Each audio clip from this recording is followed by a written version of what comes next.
Muy amable ingeniero. Voy a compartir mi presentación en estos momentos.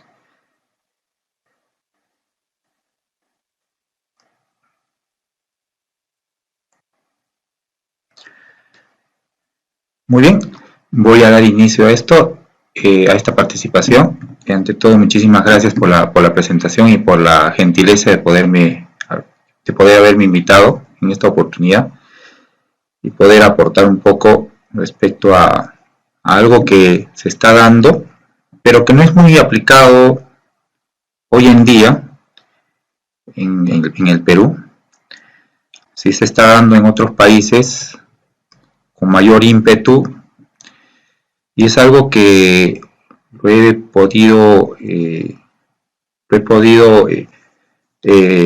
saborear, por decirlo así, como profesional, y compartirles un poco esta bonita experiencia, y yo sé que lo van a poder tener en cuenta para quienes están realizando algunos estudios o trabajos de tesis para pregrado y por qué no para posgrado, ya que esto todavía está en plena investigación, por decirlo así, y que voy a compartirlo a continuación. El tema tiene que ver mucho con el reuso de agua, pero en este caso para riego de huertos, enfocándome, como estoy en el Perú, a la guía de opciones tecnológicas del año 2018 y que a la fecha sigue vigente, y que quizás por desconocimiento, como yo les comentaba, no está siendo aplicado, quizás por falta de investigaciones, ya que esta guía de opciones tecnológicas tiende a dar información, pero obviamente se debe complementar también con otros estudios. En el capítulo 4, disposición sanitaria discretas, hay un ítem llamado sistema con arrastre hidráulico, enfocándome específicamente en el ítem 3.2, tratamiento complementario de aguas residuales, en este caso los humedales. Pero para ello voy a comentar un poquito respecto al sistema con arrastre hidráulico. Esta unidad básica de saneamiento con arrastre hidráulico, como ustedes ya deben de tener conocimiento, contempla unos componentes y que en la mayoría, y por experiencia, han sido enfocados quizás como un proyecto piloto, teniendo en consideración posiblemente el material para la caseta típica de ladrillo, un sistema de tratamiento correspondiente al tanque séptico mejorado o biodigestor, un lavadero multiusos, una caja de registro y el sistema de disposición final, que puede ser humedales, zanjas de percolación o pozos de absorción. Yo quiero aprovechar un poco a poder comentar cada una de ellas porque es interesante y es importante. ¿Y por qué es importante? Porque hoy en día en el Perú, en Bolivia, en Ecuador o en Colombia se emplean mucho estas unidades básicas de saneamiento, y en lo personal a veces me realizan algunas consultas, a algunas preguntas respecto a cómo mejorar o qué poder aportar de lo que ya nos da, digamos, la guía de opciones tecnológicas en el caso de Perú, y en el caso de otros países quizás lo tienen un poco más a detalle, o quizás han realizado más investigaciones en cuanto al tratamiento final del efluente y qué uso o qué trato le vamos a dar. En cuanto a las casetas, hay muchas opciones que uno debe enfocar básicamente a la economía de la municipalidad, a la economía de quien vaya a financiar o vaya a costear, digamos, este proyecto. Muy en lo personal, a veces opto por opciones que sean duraderas y lógicamente económicas. En este caso, pues, sea para instituciones educativas o destinado para familias, ¿no? Porque esto está básicamente destinado para familias. Estos módulos pueden ser en ladrillo, material prefabricado, madera, adobe, y en el caso de instituciones educativas sí específicamente pues de ladrillo, ¿no? Y dependiendo del ladrillo, ¿no? Y dependiendo de dónde vayamos a trabajar o a considerar y a enfocar, y dependiendo también de quien vaya a trabajar la parte estructural, el tipo de unidad, ¿no? O 4 o tipo 5.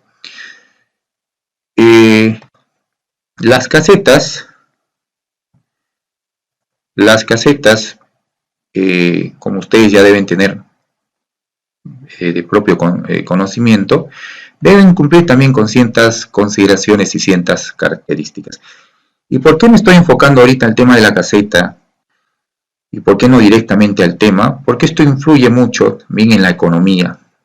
Influye mucho en cómo podamos nosotros transmitir a quienes son los usuarios y a veces son los beneficiarios. Y en lo personal a mí me ha tocado, digamos, proyectar esta información y de una manera detallada y que puedan entenderlo, ¿no? Y como ustedes pueden ver, los 4 tipos de casetas tienen un común, ¿no? Una ducha, un lavatorio, un inodoro y un lavadero multiusos. Para ello, ¿no? Ya depende del profesional poder proyectar algo que esté adecuado a las características de la zona, al clima, la topografía, ¿no? Al transporte, ¿no? Porque también una cosa es transportar ladrillo y otra cosa de repente transportar madera para poder construir estos bloques o estas casetas prefabricadas, que pueden ser incluso en drywall, ¿no? Pueden ser también material que ustedes puedan, digamos, justificarlo y que técnicamente pues pueda tener una vida útil y que al final pues perdure con el tiempo, ¿no? En imágenes también tenemos una caseta en madera, ¿no? Como ustedes pueden también detallar o encontrar en la guía de opciones tecnológicas, no está quizás detallado cuanto al material, al uso, pero nosotros sí tenemos esa responsabilidad de poder dar estas opciones. En este caso me parece que es el Programa Nacional de Saneamiento Rural, quien en Perú pues revisa, evalúa, ¿no? Y determina pues a base de una justificación técnica el uso y el empleo de estas casetas, ¿no? Y como opción también tenemos las casetas en adobe. La norma indica pues caseta que pueda cumplir con ciertas dimensiones, que se pueda utilizar el material también de la zona en caso de que no se pueda trasladar, y eso es muy común en zonas rurales cuando no se tiene accesibilidad a la zona, y lo más conveniente en este caso a veces es la fabricación del adobe in situ. Y obviamente sin olvidarnos, ¿no?, de las casetas de ladrillo para instituciones educativas, para inicial, primaria y secundaria, ¿no? Ustedes pueden ver la importancia de poder tener también como parte de vuestros conocimientos estas consideraciones técnicas que en algún momento se van a dar y ustedes puedan también poder proyectarlos. En cuanto a la disposición final, es algo muy interesante en esta parte. Ya tratamos ya de la parte de los tanques séptico mejorado, ¿no? Esta parte es importante porque de esto ya empezamos a proponer, ¿no?, el tratamiento y la disposición final. Yo en lo particular tengo alguna, digamos,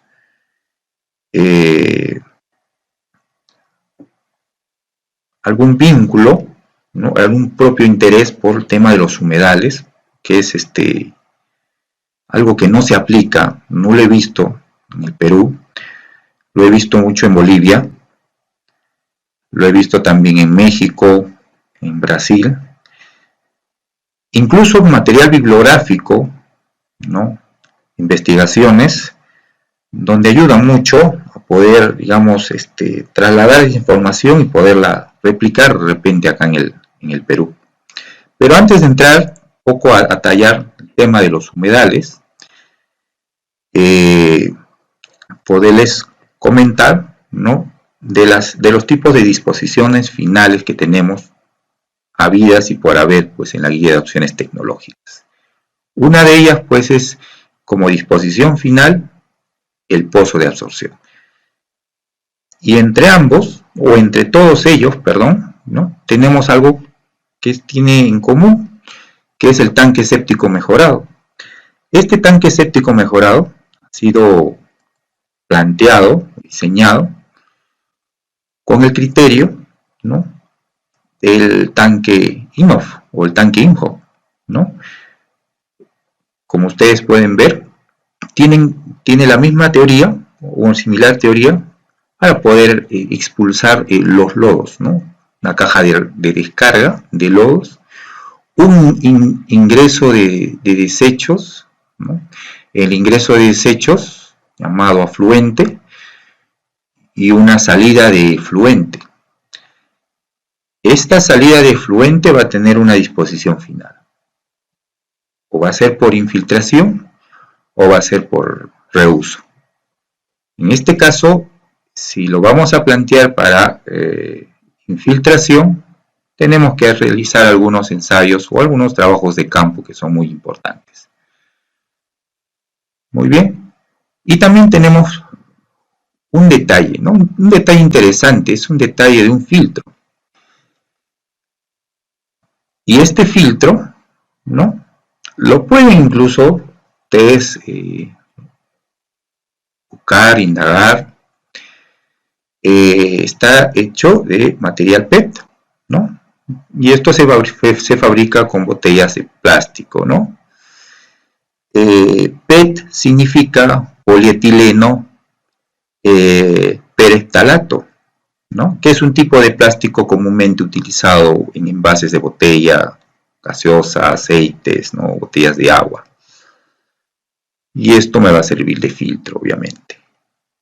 La parte de abajo, la parte inferior, pues tiene, ¿no? una particularidad, que en esta zona, pues, se sedimenta, es el volumen de sedimentación, ¿no? Y el volumen de digestión es la parte superior, ¿no? Entonces, en esta zona, es la zona que nosotros también debemos determinar o de calcular ese volumen, como el tanque INOF, ¿no? Y el volumen, pues, de digestión. Es básico, no es complejo, y es más para poder realizar el mantenimiento que lo pueden realizar cada 12 o cada 18 meses, dependiendo también del fabricante. Cada fabricante tiene sus recomendaciones y sus consideraciones técnicas. Muy bien, y cuando pasamos de esta parte, nos vamos directamente a la disposición final. Pero posiblemente tengamos una duda o una pregunta. ¿Cómo puedo determinar el volumen de digestión y el volumen de sedimentación? Para ello, ¿no? pueden visualizar una tabla donde se está haciendo una asignación, ¿no? Estamos asumiendo valores simplemente para poder entender, ¿no? Entender el propósito de estos estanques sépticos. Sea para una vivienda, ¿no?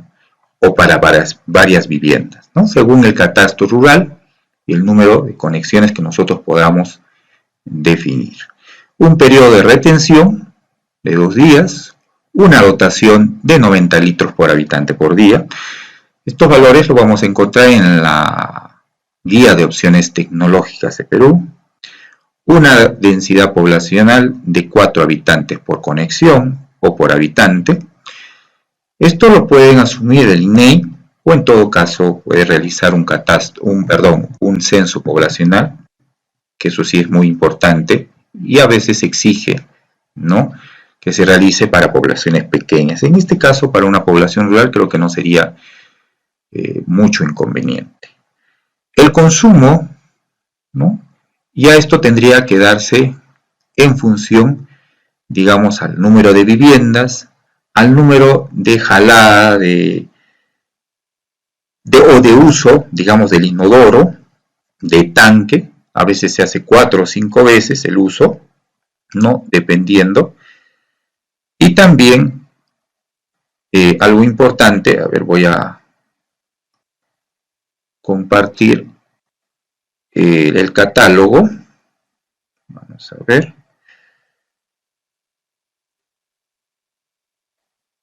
Acá lo tenemos. ¿No? Acá tenemos, vamos a mostrar un catálogo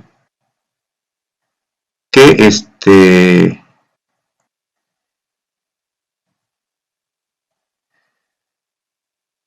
a ver, un momentito, vamos a...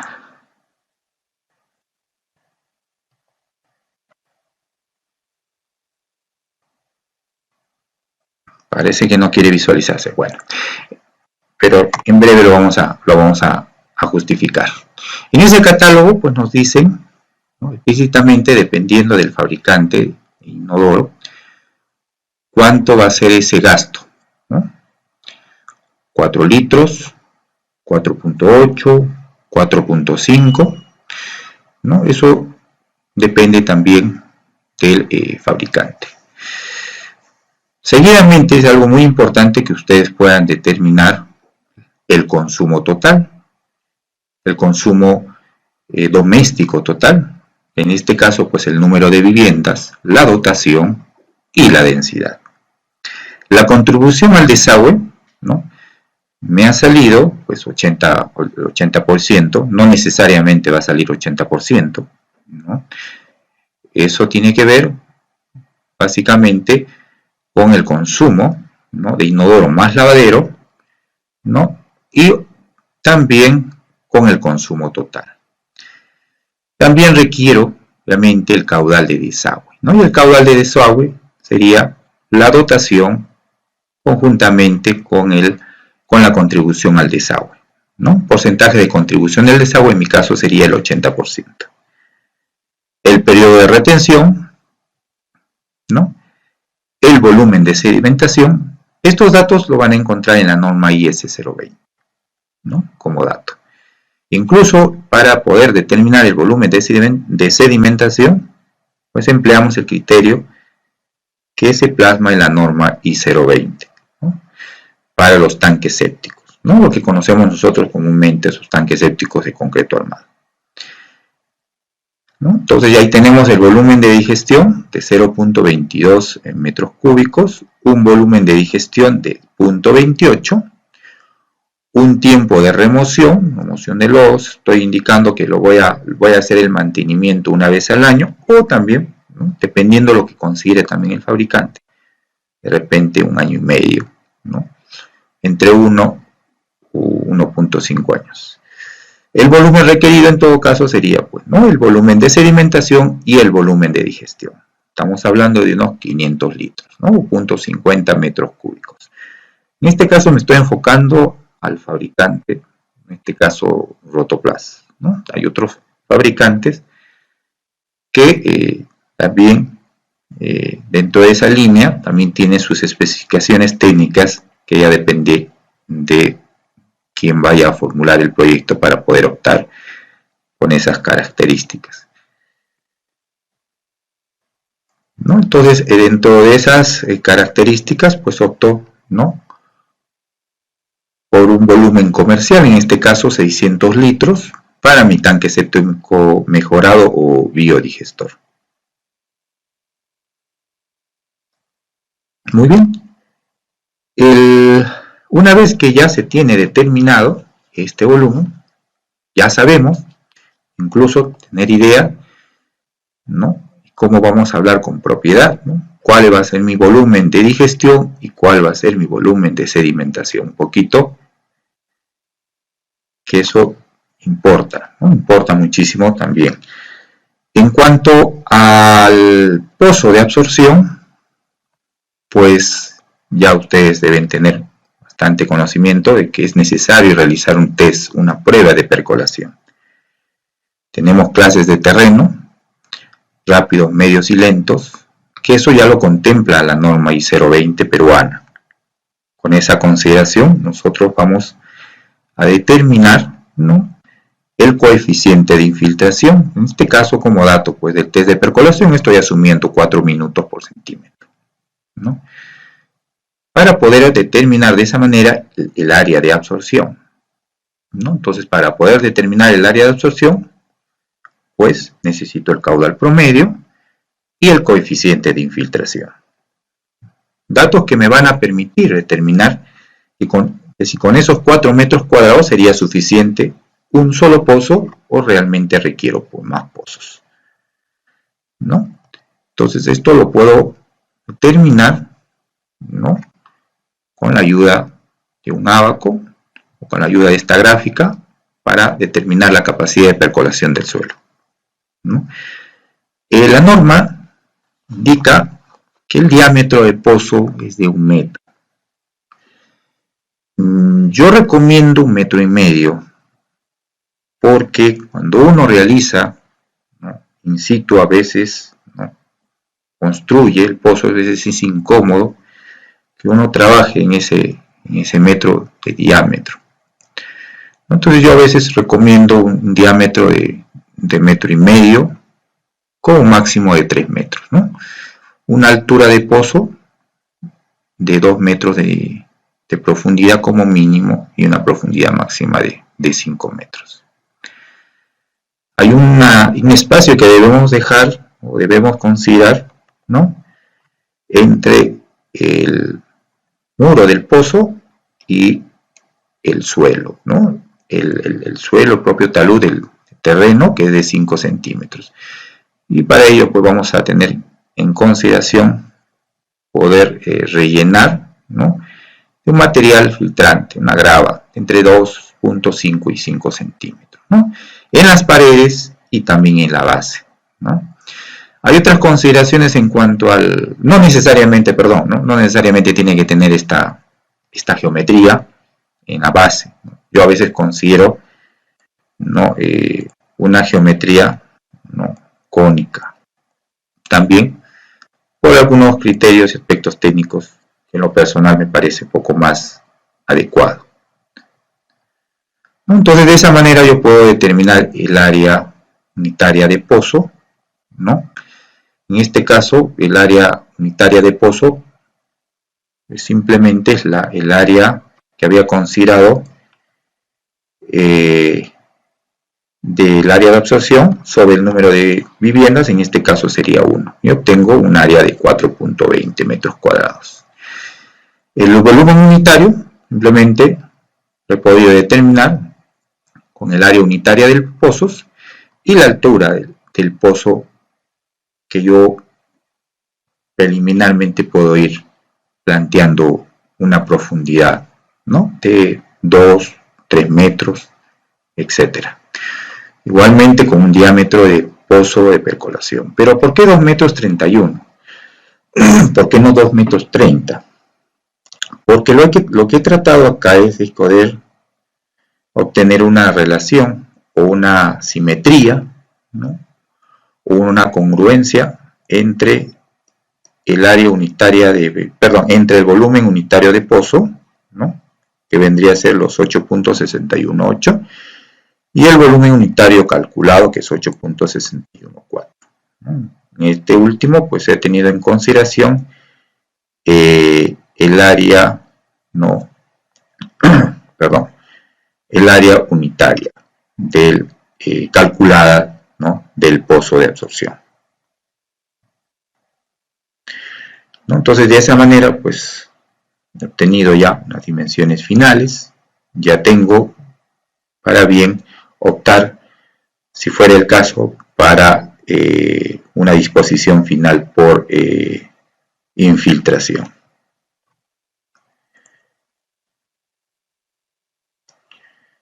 Muy bien, en el caso de las zanjas de infiltración, también vamos a requerir pues determinar esa área, ¿no? el área de absorción, ¿no? Y para determinar el área de absorción, pues necesitamos obviamente el coeficiente de infiltración, ¿no? Estamos optando por un ancho de zanja entre 45 y 90 centímetros, una profundidad mínima de 60 centímetros, y el número de zanjas pueden ser pues, una zanja, dos zanjas, dependiendo del área y de la disponibilidad del terreno, obviamente. En este caso, pues, optamos por zanjas pequeñas, ¿no? Dado que el terreno también no es amplio, ¿no? Pero esa es también una de las opciones que podría también darse en el lugar. Véase que también es importante para una zanja de percolación realizar estos test de percolación. Muy bien. En cuanto a la diversidad, ¿no? Se pueden hacer sistemas multifamiliares, ¿no? Con tanques sépticos mejorados individuales para cada vivienda y zanjas de percolación pues colectiva para una N cantidad de viviendas. Y ojo que esto también puede ser aplicado no solamente para zonas de ámbito rural, de repente para algún multifamiliar, ¿no? O para un condominio. A veces hay residenciales donde tienden a optar por algo que sea utilizable, en este caso los humedales, y no necesariamente el tema de zanjas de infiltración, ¿no? Sino de repente por la opción de los humedales. Muy bien. En el caso de los humedales, ya yéndonos a fondo con el tema, debemos tener en consideración también un espacio y la disposición final que le vayamos a dar, que en este caso va a ser para riego, ¿no? Vamos a reutilizar el agua. La guía de opciones tecnológicas me da algunos alcances ya de diseño, ¿no? Que lo vamos a compartir con ustedes. Se requiere, me dice, poder tener como dato también el caudal descargado. Yo estoy asumiendo algunos datos acá, unos valores, ¿no? Por ejemplo, acá, el caudal de descarga, 0.29 metros cúbicos por día. Ojo que estoy asumiendo acá un valor, ¿no? Puede ser muchísimo menos. Un DBO de entrada y un DBO de salida. Estos valores o estos parámetros los obtenemos obviamente de laboratorio. En caso de que yo no lo obtenga de laboratorio y sea un proyecto nuevo, pues sabemos que de los aportes per cápita de la norma OS 090 los puedo determinar. Y les voy a indicar también cómo lo pueden determinar, no hay problema. Me indica también poder determinar la carga orgánica. Y la carga orgánica vendría a ser pues el caudal descargado, ¿no? Por el DBO de entrada. La carga superficial, que lo puedo obtener de laboratorio. La temperatura, lo puedo obtener también de laboratorio, ¿no? O también pues simplemente comprarse un termómetro, llevarlo y poder realizar el trabajo de campo. Hay que determinar dichos valores. La profundidad de humedal, la porosidad, ¿no? El ancho de humedal. Esto yo lo estoy, en el caso de la profundidad, no hay una profundidad mínima, estoy trabajando con los 60 centímetros. La porosidad del humedal, en este caso, pues puedo asumir entre 0.65 y 0.75. Caso T, que vendría a ser la constante de temperatura, ¿no? Como ustedes pueden ver, todos estos valores que están disponibles ahí, tienen como dato pues el valor de T como exponente, ¿no? Obviamente este valor va a ser variable siempre y cuando la temperatura, ¿no?, baje. Si es menos 0, perdón, si es un exponente 0, que vamos a obtener pues un valor de 1. También vamos a tener en consideración el área de sedimentación, ¿no? El área de sedimentación va a estar en función al caudal, ¿no?, de descargado, logaritmo natural del dBO de entrada menos el logaritmo natural del dBO de salida, ¿no? Todo esto sobre con la constante de temperatura, ¿no?, la profundidad de humedad y la porosidad de la misma. El área superficial por carga orgánica, ¿no? Ambos voy a tener que comparar y voy a optar por el máximo valor, en este caso de 1.66. Como es solamente un ejemplo, me está saliendo un humedal pequeño, ¿no?, una longitud de 40 centímetros, voy a asumir un metro, no los 40 centímetros, un volumen de 2.40 metros cúbicos y un periodo de retención aparente de 8.28 días. Este periodo de retención básicamente es el volumen sobre el caudal de descarga, ¿no? O sea, quiere decir que estos son básicamente lo que va a almacenar o lo que va a retener, ¿no?, el humedal. Y para ello, considerar, pues, ¿no?, qué plantas voy a conservar sobre esta estructura, ¿no? Tenemos junco, caña, macrofitas y entre otras, ¿no? Algunas se adecúan a cierto tipo de temperatura, ¿no? Y también, ¿no?, ese es otro estudio, ese es otro detalle que es bueno también que puedan ustedes revisar, indagar en cuanto a esta información. Hay un detalle acá interesante que deben tener en cuenta en cuanto a la normatividad, ¿no?, que puede ser alguna de las preguntas en cuanto a la norma. A ver, vamos a ver. Yo les voy a compartir esta información. Vamos a ver.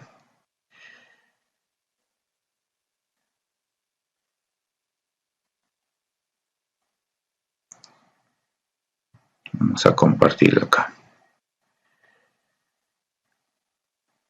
Es la resolución ministerial 203/2020 del MINAGRI, ¿no?, sobre publicación del proyecto de decreto supremo que aprueba los niveles de calidad de aguas residuales tratadas con fines de reuso agrario, ¿no?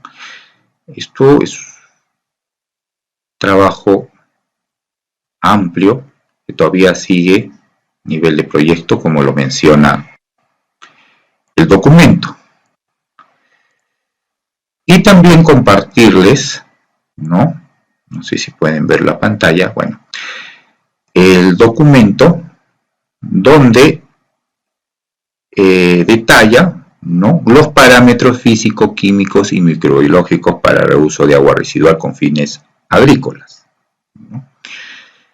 Como ustedes pueden ver, hay parámetros que sí son importantes y que quizás vienen en alto contenido y que sí deben tener mayor cuidado que otros, ¿no?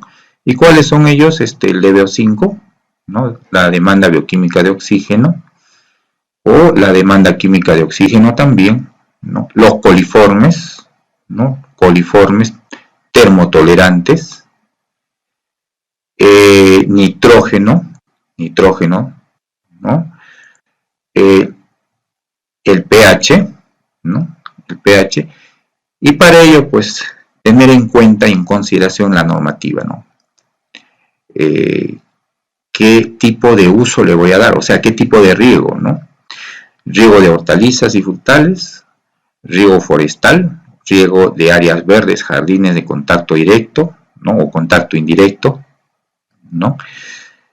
También tener en cuenta, ¿no?, que para el riego de hortalizas, frutales, áreas verdes y jardines, ¿no?, o plantones o plantas de tallo largo o tallo corto, qué elementos, metales y metaloides debo tener como límite máximo, ¿no?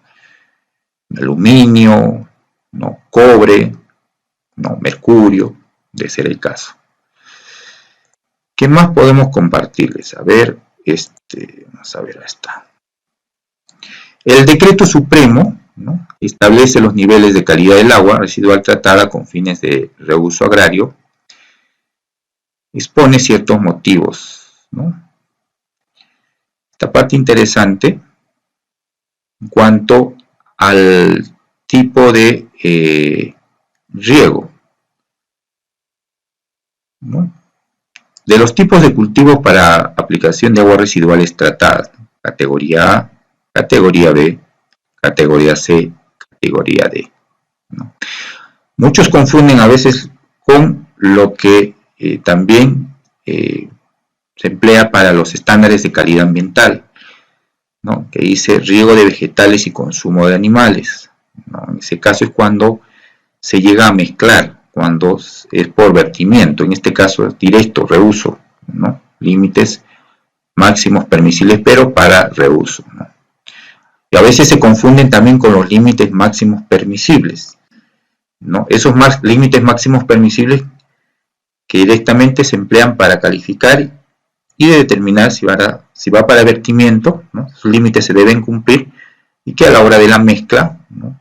Cumplan ya con los estándares de calidad ambiental, ¿no? Algo que también pues quería compartirle o compartir, digamos, información, una guía técnica para el reuso de aguas residuales en la agricultura de Bolivia, ¿no? Un material bibliográfico que está extensamente elaborado, donde detalla, ¿no? Temas que tienen que ver con el tratamiento de lodos y también con el agua residual, ¿no? Obviamente también en Perú se tiene una normativa para el tema de tratamiento de lodos. Pero acá, en cuanto al reuso en la agricultura, habla mucho de la desinfección con ozono, rayos ultravioleta, ¿no? Galerías filtrantes, micro y ultrafiltración con tecnología de membranas, etcétera, ¿no? Y obviamente vamos a llegar en un momento en la que vamos a tener problemas con el abastecimiento de agua, y lo que vamos a tener que cuidar mucho como sociedad, ¿no? El tema del recurso, de este recurso hídrico. Y creo que es algo que debemos empezar a conservar, ¿no? Que debemos empezar a conservar y a tomar conciencia. Yo tuve la oportunidad de, bueno, todavía de realizar algunos trabajos, algunos testeos en un distrito que se llama Santa Rita de Sihuas, del departamento de Arequipa, y es un poco penoso, triste y penoso. No quería compartirles todavía las imágenes, pero bueno, la planta ahorita existe, una planta de tratamiento de aguas residuales donde no le dan el debido uso. El agua solamente está siendo tratada a nivel de tratamiento primario, y el agua que sale pues lo utilizan para cerco, ¿no? de riego de plantas para cerco, ¿no? Obviamente, pero ni siquiera para cerco vivo estaría cumpliendo con los límites máximos permisibles, ¿no? Y ni qué decir con el tratamiento de lodos, porque con los niveles de nitrógeno, fósforo que tiene estos lodos, pues la municipalidad en este caso pues hace uso indebido, ¿no? del lodo para poder, ¿no? mejorar los suelos, ¿no? Hay las buenas intenciones, pero quizás no hay la buena guía o el buen asesoramiento. Entonces eso sí hay que tener mucho cuidado y mucho tino. Muchísimas gracias y bueno, espero haber cumplido con esta exposición, y para quienes deseen también contar con las hojas de cálculo de manera gratuita, las voy a poder facilitar para que puedan tener acceso y esto les pueda servir también de guía porque esto obviamente en algún momento lo van a tener que aplicar, en algún momento lo van a tener que desarrollar y lo van a tener que manejar de manera consciente y responsable. Eso es todo en cuanto a lo que podría decirle. Muchísimas gracias y que Dios los bendiga.